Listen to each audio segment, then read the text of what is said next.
and checking out for my very last challenge video for Freaks episode 3 of the Rebels. I am so excited to get started today.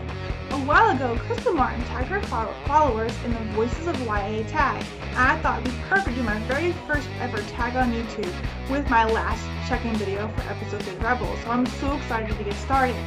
Be sure to stay tuned to the very end of the video. We'll have a special announcement. I'm actually filming on my birthday and I want to do something special for everyone, so be sure to check that out. Alright, here we go. Let's get started.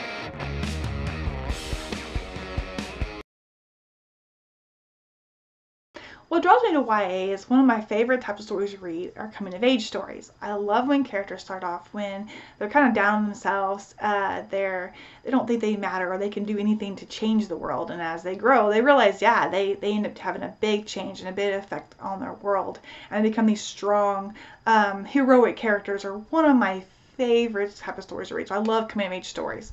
What also I like about YA series, I love all the worlds that are developed in this series, that the authors developed. They're so amazing. I love immersing myself in the books and imagining their worlds inside my head and learning everything about them, and it just makes it a lot of fun to read, and that's why I'm drawn to YA. So my writing process is a little odd. I am a discovery writer, but I do at some point turn into a major outliner. So I guess I'm kind of a hybrid. I actually write anything down until I was 9 years old. I had this amazing teacher in the fourth grade named Miss Kirkpatrick, and she did this writing unit. And I got first introduced to writing with poetry, and we write these different poetry styles each day, and I'd have so much fun. I wouldn't just do the one requirement, I'd write like 5 or 10 more. I'd have so much fun. At the end of the unit, we had to write a short story, and she would take that story, laminate and bound it, and we got to take home our own little published book. And I was so excited to get my dragon story. I wrote about a brother and sister who found the secret garden, and the garden was a dragon, and he was a nice dragon, and became friends.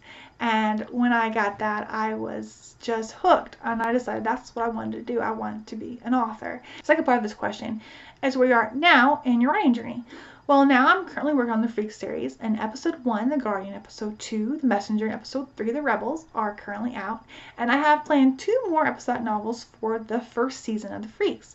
Now, I love the Freaks series, and I love my world that I have decided to make a season 2, so I'm already began working on episodes 6 through 10 for season 2, and I've come up with some ideas and different locations that my characters are going to go on. And that I will start season 2 in January of next year, and I will have episodes 4 and 5 will be out in fall and winter of this year. So I'm really excited about that, and that's where I'm at currently on my writing journey. The things I need to write, I need my computer. I also have a notepad and pencil on the side, and I'll have my composite notes I have. I'll need my chihuahua, Shazam, on my lap, and I will sit on my desk to drink. I can't stand being thirsty. I'll have water. Most likely you'll see tea or Dr. Pepper. Those tea and Dr. Pepper are my 2 favorite drinks. I drink tons and tons of tea, and once in a while I will go explore getting Dr. Pepper to drink as well. So those will be on my desk. I will have music playing.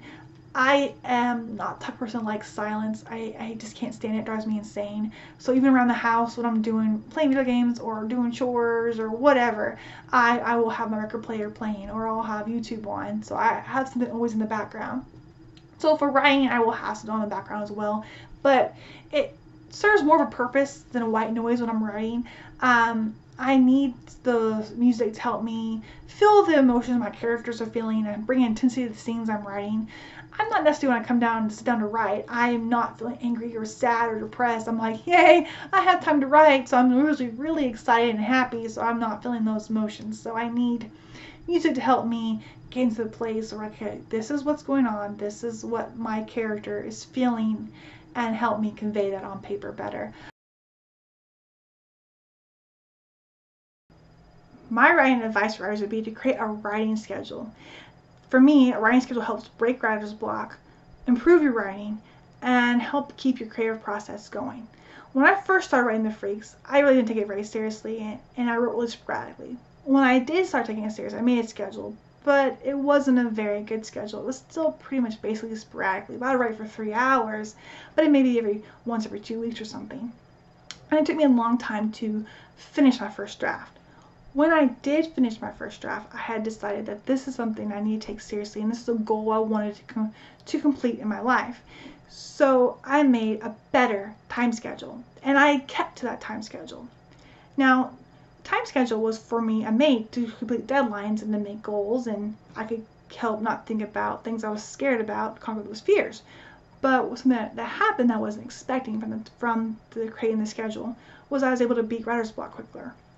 In the Rebels, I had a writer's block on the ending, but because I kept to my schedule, I was able to conquer this writer's block a lot quicker than I ever would because I sat down, even though I was stuck, and I tried anyway. I'd used some tools to help myself, and I kept to the schedule, and I kept trying, and I beat writer's block, when before it would take me a lot longer. Also, I was able, my writing improved. From my first draft to the book now, my writing is completely different. It's a lot better. I was able to, as I wrote, my technique, my voice was clear, how I wrote, my characters were clear, and I didn't have a lot of plot holes. There was more consistency, and I was able to become more creative and think of things that would happen to these characters and in my story, because I wrote every day, and I kept to the schedule, and I kept notes, and I was more serious about it. And the last thing in my creative process, and that kind of ties in with my writing, like I said, I was able to think about it every day. I had my schedule. I sit down, and it was my time. My brain became trained to know, okay, this is my writing time, and I start thinking of ideas and writing and getting excited, and it just helped keep my story together and helped keep me going, because some days it's hard, some days you didn't feel like it, but when I got myself trained, it worked for me.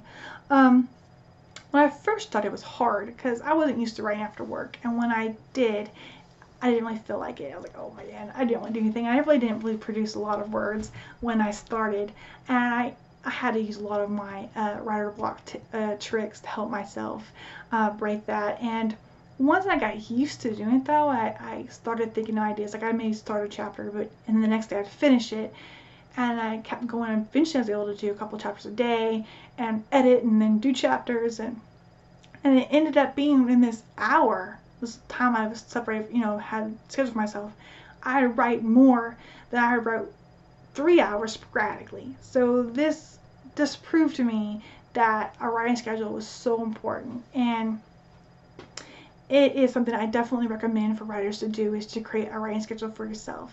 And when you sit down to write, make sure you have in your toolbox some things to help you, whether it be drawing, looking at pictures on Pinterest, or making music lists, music playlists on YouTube to help you be creative and get you in that mindset that you need to be in for your story, to help you. So make sure you use those tools on your desk too, because sometimes, even though you may want to write, you may have a hard time. You may need some tricks or something to help you get inspired to do that. When you create a writing schedule, do not look at anybody else's writing schedule, because what works for them won't necessarily work for you. Everyone has different demands on their time and different goals. So you need to look at yourself and see, what are you wanting to accomplish? What realistically can you do? And what free time do you have? Because you need to make sure that you're not going to try to do something that it's not realistic. Whether you have to come home and you have kids and you have your job and you have to cook dinner and you have to do all this stuff, and maybe writing every day just really isn't going to work for you. And if you try to make yourself do it, you're going to eventually come to not like it. You have to think something that works for you. Maybe it's on the weekend, maybe it's every other day, maybe it's before work, maybe it's during your lunch hour. Just find when it works for you, and once you find that time, make sure you let people in your life know that this is your time to write. This is important to you. It's something that you want to accomplish, and let them know so they can respect that time for you, so you can sit down and write it. Now, life happens. Sometimes we're not going to be able to keep to our schedules, whether work or kids get sick or you get sick. Something happens in your life that kind of takes over for a while. And you just gotta roll with the punches. You gotta take care of what you gotta take care of, you know. And once things settle back down, I do recommend to go back to your writing routine and go back and look at your routine. So like I had to do for myself, because when I made my original writing schedule, it wasn't a very good writing schedule. I had to make a better one that was more what I could do, what I really should be doing. Look at yourself. Make sure you reevaluate. Am I doing too much, or can I do more? And just keep that in mind as you make your writing schedule. But like I said, I really think that's really important to create a writing schedule, because it, for me, helps break writer's block, improves your writing, and keeps your creative process going. So that is my one tip for writers. The book that has me reeling from a plot twist still is Elizabeth May, The Falconer book, and it's a part of our Falconer series. Here's a picture of the first one. I actually don't own the first one. I checked it out in the library, but I liked it so much, and I had to know what happened, that I bought the second one. And I'm looking forward to buying the first and third one to her Falconer series. I definitely recommend it. It was awesome, and I'm enjoying the second one right now too.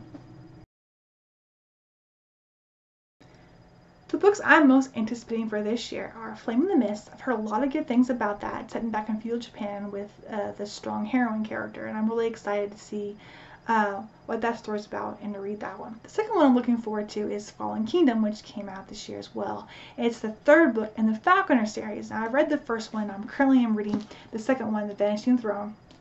It's a fun story about Elena, and she's a falconer, and she's a warrior that battles Fae. The Fae want to eat humans and kind of destroy humankind. Of course, there's a lot going on here, and I don't want to give it away, but it's an awesome read. It's kind of a dark fantasy, steampunk book set back in 1844. So I definitely recommend you guys check it out.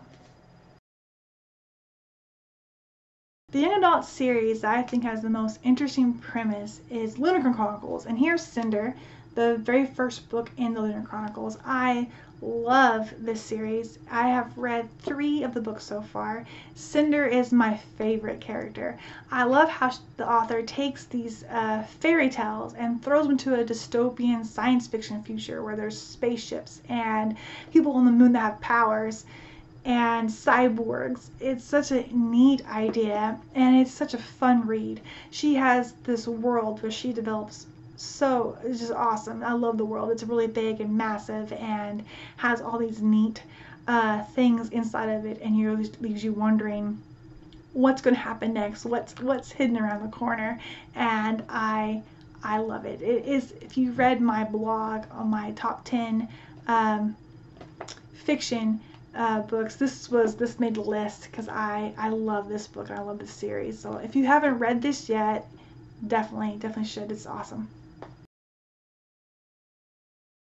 Narrowing it down to my all-time favorite quotes in the young adult series or book was really hard, and it took me some time to think about this one, but I got down to 2.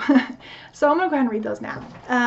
The first one is from The Falconer by Elizabeth May, and Elena says this quote: "I am like him. I'm a monster too." The second one is from Cinder by Marissa Myers, and Cinder says this quote: "Even in the future, the story begins with once upon a time." And those are my 2 quotes. The book that I would love to see a movie adaptation for would be Theodosia and the Serpent of Chaos. This is the first book in the Theodosia series. I love this series. This is such a fun book. This is one of my favorite ones. It has about Theodosia, and she's the daughter of these curators of Museum of Legend Antiquities in London in space in the 1900s. Well, she has the ability to see these curses, especially the ones from ancient Egypt, and she breaks the curse to help protect her parents and the museum.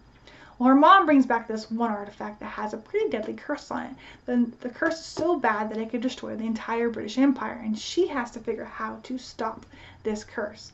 It is a lot of fun, a lot of neat hidden surprises, and neat characters that she meets along the way. The book has a great history. In the 1900s, has Egyptian mythology in it, and it's based in a museum, which is pretty cool. So I would love to see this book as a movie. And if you haven't read this book, I definitely recommend that you do. Okay, time to check in on my last challenge video for Freaks episode 3 of Rebels. So where am I at and what's going on? Well, when you see this video on Saturday, Freaks Episode 3 The Rebel e-reader and paperback will be available on Amazon, Barnes & Noble, and Books A Million. And the e-reader will be $2.99 and paperback $5.99. And yay, guys, I'm so excited to announce this. I'm done. This one was the hardest one for me to do. It had the most challenges, least amount of time. Things were thrown my way. I got sick. I had writer's block. A lot happened, but I did it. I accomplished my goal and I got number 3 out. Now, I did not make my June 29th deadline. My e-reader on Amazon came out on July 4th, which would be 5 days after. And I'm okay with that. When I had a writer's block, it put me behind to figure out how I was going to do the ending. And then when I sent it to my editor, put everything off the schedule. And I could have really, if I wanted to, rushed it. But I am never, ever going to do that to meet that deadline. If something's going to sacrifice the quality of what I'm going to do, then it's not worth it to me. I'd rather take those extra days to make sure when it comes out, even though it's late, it is what I want it, and it is quality, and it's not full of errors and editing problems or formatting issues. So yes, I'm going to take those time to make sure it's what I want and how it's supposed to be, and something I can be proud of. So I'm okay with taking 5 extra days, and I am proud of it. This is probably the one I'm most excited for because I had to really stay focused and keep my determination up to finish this one because I had so many challenges and so many things that kind of throw my way. But it's okay because it's out and I'm happy. Now I'm going to talk a little bit what kind of set me behind, and more specifically I'm going to talk about the writer's block and what happened there. When I was writing episode 3, as I got close to my 20,000 word mark, I was checking my outline to see what left was to put in the novella, and I realized there was quite a bit left in it, and if I was going to write that, it's going to exceed my 20,000 word mark by quite a bit, and I have no problems doing that if it's important, but I don't want have a lot of waste of space or something that's not necessary to the story in there. So I went back and looked at what I had. Now originally a lot of the scenes was written from Sai's point of view, with Sai no longer in this, has a point of view in this story, and is from Guardian. Now, that changed things, and it added more words than I originally had planned for it, but it was important. It developed her character, it was important to explain what's going on, and it was something that if I cut would it just would not convey the story like it's supposed to, and it was pretty much, this is the bulk of episode 3, the point of view change that I did, and so I couldn't cut that. So I went back and looked, okay, maybe I need to make this longer. But before I did that, I looked at episodes 4 and 5 and just reanalyzed what events I had going on there and see if anything could be shifted around. Well, as I took a closer look at episode 4, I realized there was not a lot of action in episode 4 or surprises thrown your way, and I decided that what I had left in episode 3, if I moved over to episode 4, it would make it stronger. And I'm excited about that because I think it's going to make this even better than I originally planned, and I'm excited to tackle that and to write that next. So when I moved that stuff over, the ending I had pretty much almost done. I had to scrap and make a new ending. And I really had to think about, okay, how am I going to wrap up these events that happened, and who should do it? Guardian? Jonas? I don't know. So it took me a couple days to really think about this and figure it out. And when I did, wow. And I like this ending. I like this ending quite a bit, and I'm excited for it. And so that is one of the reasons that kind of put me behind. But as I said earlier, I am really excited about this novel. I think it's my favorite one so far, just because of all the challenges that came. And I think the story in this one, there's a lot more on the line for our characters, Jonas and Guardian. So what can you expect from Freaks episode 3, The Rebels? Well, action, and lots of action. Compared to episode 1 and 2, this one has the most action by far, and on a larger scale. Our character Guardian is really thrown into the battle, lots of battles, and she is tested as a warrior, and her humanity is tested as well, as she tries to tackle these challenges and just pretty much try to survive.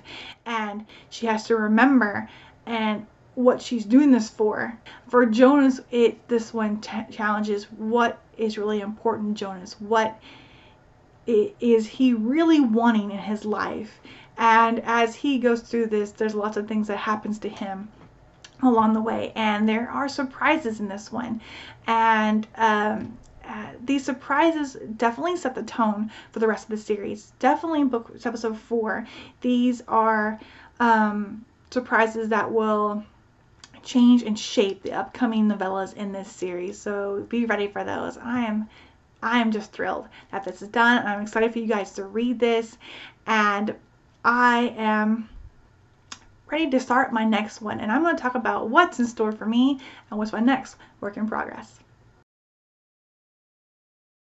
What's in store for me and what is my work in progress? My work in progress is Freaks episode 4, The Prisoner, and I'm really excited to get started working on that. And in my next video, I'll tell you what's more in store for Guardian and Jonas in episode 4, The Prisoner.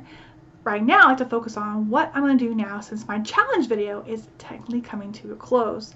So I had a lot of fun making these videos, and I really made them to keep myself accountable to finish episode 3 of The Rebel. Now that it's done, I want to continue making these videos. I had a lot of fun doing them, and I would like to kind of shift and change what I'm going to do with these videos.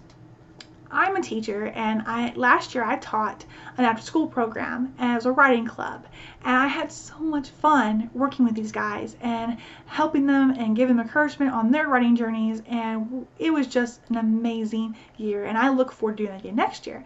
But when I made these videos, it made me thinking, what if someone sees these videos and it helps, the trick helps them, or it makes them feel encouraged to keep going and go on their writing journey, and that to me it's just all more worth it to continue making these videos. So what I would like to do is, in my videos, I would like to have a writing tip and trick that I have used to help myself.